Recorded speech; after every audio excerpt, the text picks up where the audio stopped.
22대 국회의원 선거를 사흘 앞두고 여야는 막판 승부처 공략에 총력을 기울이고 있습니다. 국민의힘 한동훈 비상대책위원장은 충청권에서, 더불어민주당 이재명 대표는 수도권에서 지지층 결집을 호소하고 있습니다. 국회 YTN 특설 스튜디오로 가보겠습니다. 나혜임 기자. 네, 국회입니다. 네, 총선 전 마지막 휴일입니다. 여야 지도부의 메시지 전해주시죠.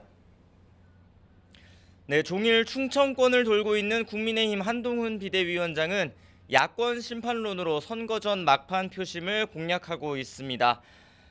민주당 이재명 대표의 사법 리스크와 양문석 후보 대출 논란, 또 조국혁신당 조국 대표를 겨냥해 범죄자들의 사적 복수를 막아야 한다고 주장했습니다.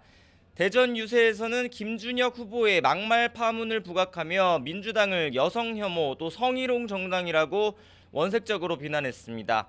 한 위원장이 충청권을 다시 찾은 건 불과 닷새 만입니다.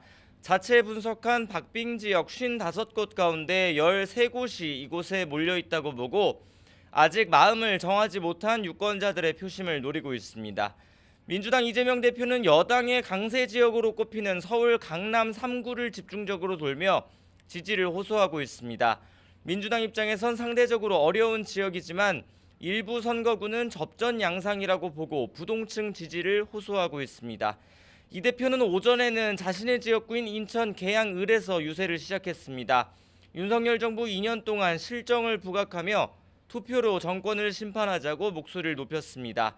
잘못해도 내버려두면 기득권층은 국민을 무시할 거라며 지지층 결집을 호소했습니다. 군소정당 역시 오늘 모두 수도권 유세에 집중하고 있습니다. 녹색정의당은 발전소가 있는 서울 마포구에서 기후위기 대응 공약을 강조하고 있습니다. 새로운 미래 지도부는 벚꽃축제가 열리는 서울 여의도에 이어 프로야구 경기가 열리는 고척돔을 찾아 지지를 호소했습니다.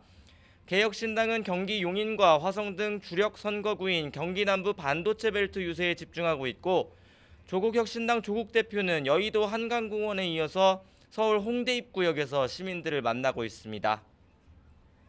네, 어제 총선 사전투표가 마무리되면서 여야 셈법도 복잡할 것 같은데 분위기 어떻습니까? 네, 거대 양당 모두 역대 총선 최고치를 기록한 사전투표율을 두고 각자 유리하게 해석하고 있습니다. 국민의힘 선대위 관계자는 YTN과 통화에서 그동안 사전투표에 상대적으로 소극적이었던 보수 성향 유권자들의 불신이 많이 해소됐다고 본다고 말했습니다.